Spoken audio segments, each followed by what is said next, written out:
Большой детский фестиваль стартовал в столице Республики Башкортостан. У него очень насыщенная программа мероприятий есть как для детей, так и для взрослых, несмотря на то, что это детский фестиваль. Об этом поговорим сегодня в программе интервью. Здравствуйте, я с великим удовольствием представляю моего сегодняшнего гостя. Сергей Безруков, художественный руководитель Большого детского фестиваля, народный артист России, Республики Башкортостан. Сергей Витальевич, здравствуйте. Здравствуйте. Специальная программа фестиваля впервые пройдет в Республике Башкортостан, хотя это 20-й по счету фестиваль. Вот за это время как трансформировалась идея мероприятия? Идея, как вам сказать, 9 лет назад я придумал Большой детский фестиваль. Мы проводили его в Москве и в Санкт-Петербурге в конце сентября 2 месяца. Смотр всего того, что было создано для детей, мультижанровая программа, театр, кино, анимация, книги. И с каждым годом просто у нас еще было дополнение. Допустим, у нас появилась БДФ-книга. Потом добавлялись номинации, допустим, театр инклюзии, театр в школе, допустим, такая номинация появилась. То есть мы за 9 лет, конечно, очень сильно расширились. У нас 18 номинаций и, соответственно, направлений, которые наше ноу-хау детское жюри как раз и отсматривает. То есть помимо зрителей, которые мы приглашаем, у нас очень большая посещаемость, детское жюри в количестве 20 человек потом отбирает лучших из лучших. То есть взрослые эксперты отбирают все лучшее, что было создано по этим направлениям, а детское жюри 20 человек потом отбирает победителей, если того, что они посмотрели.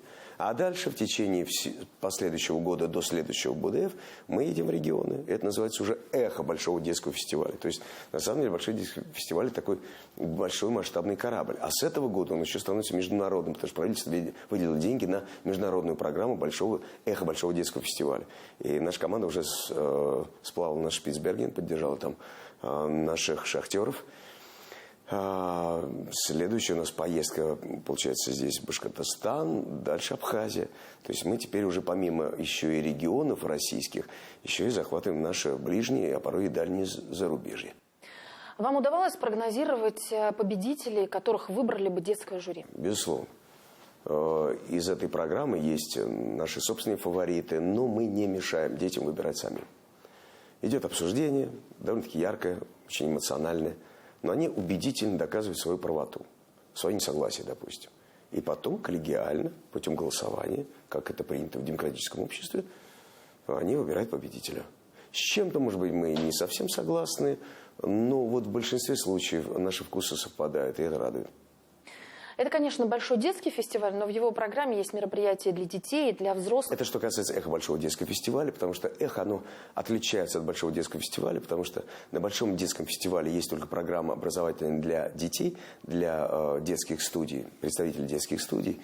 А что касается эхо Большого детского фестиваля, оно обширное, то есть это недельный десант, культурный десант в регионе, когда помимо смотров есть еще и обучающая программа помимо детей.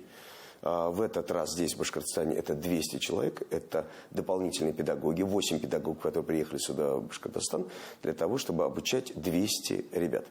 Помимо этого, есть еще обучающая программа для взрослых, для менеджмента театрального и для педагогов, которые занимаются школьными театрами. 80 и 40 человек. То есть, помимо смотра, еще и обучаем. То есть, это такая еще и несомненная польза для региона от эхо Большого детского фестиваля. Не только посмотреть, но и поучиться. Какое эхо ожидаете от этого фестиваля? Я думаю, что мы его повторим. Который раз это бывает. На Камчатке уже дважды бывали, они хотят еще и 3-й раз. В Архангельске были дважды. Мы вообще, так сказать, дублируем, потому как потом очень хотят еще раз послушать наше эхо Большого детского фестиваля в регионе. Так что я убежден, что мы здесь не последний раз. В театральной программе 8 спектаклей из разных городов России. Это лауреаты Большого детского фестиваля разных лет, а еще 6 постановок театров Башкортостана. И это самые разные постановки, да? «Горе от ума», «Аладдин», «Вафельное сердце», «Школа для дураков». Вот как их отбирали? Во-первых, конечно же, есть еще и логистика, безусловно, потому что есть некоторые спектакли. В этом, допустим, бывает иногда причина, когда дети выбирают спектакль, который потом мы награждаем не только призом Большого детского фестиваля победителя, но и гастрольной деятельностью. В рамках больших гастролей мы даем возможность путешествовать еще и по стране. Поэтому иногда бывает такой большой масштабный спектакль, который просто вывести невозможно. И тем не менее, те спектакли, которые можно привести, мы их в течение последующих лет мы привозим. То есть это все победители разных лет, которых мы можем привести сюда к вам. Ну, конечно же, большое спасибо за поддержку правительства Башкортостана и Министерства культуры, потому как без их участия, без их заявки мы бы к вам не приехали.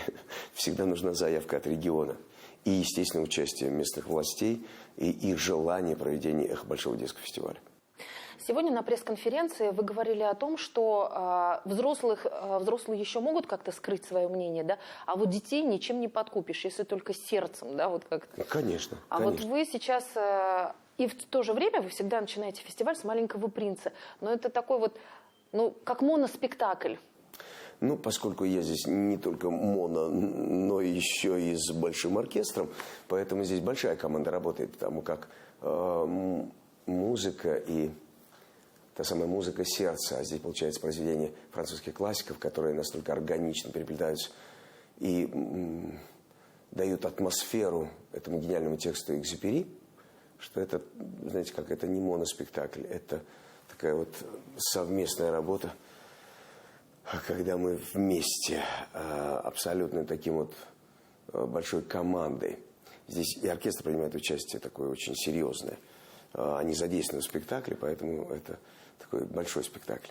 Помимо этого, мне очень важно взаимодействие здесь и с детьми, потому что здесь есть интерактив. Допустим, когда я выхожу в зал с моим лисом, бывали случаи, когда меня из зала не выпускали.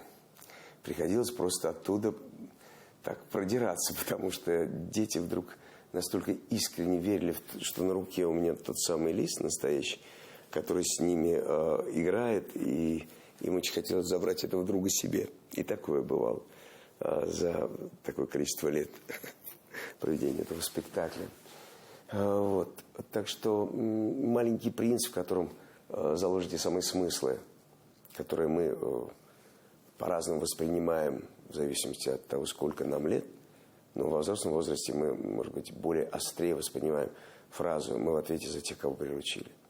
Собственно, мы в ответе за наших детей. Спасибо огромное, что нашли время. Пожалуйста. Пусть у вас сегодня все сложится, и все Спасибо. ваши творческие идеи, которые будут озвучены, реализуются. Спасибо. Спасибо огромное, что нашли время, пообщались с нами. Мы желаем вам творческих успехов, мы желаем вам и дальше процветать. Это была программа «Интервью». На наши вопросы отвечал Сергей Безруков, художественный руководитель Большого детского фестиваля, народный артист Республики Башкортостан и России. Я Роза Хабибульна. Спасибо, что были с нами.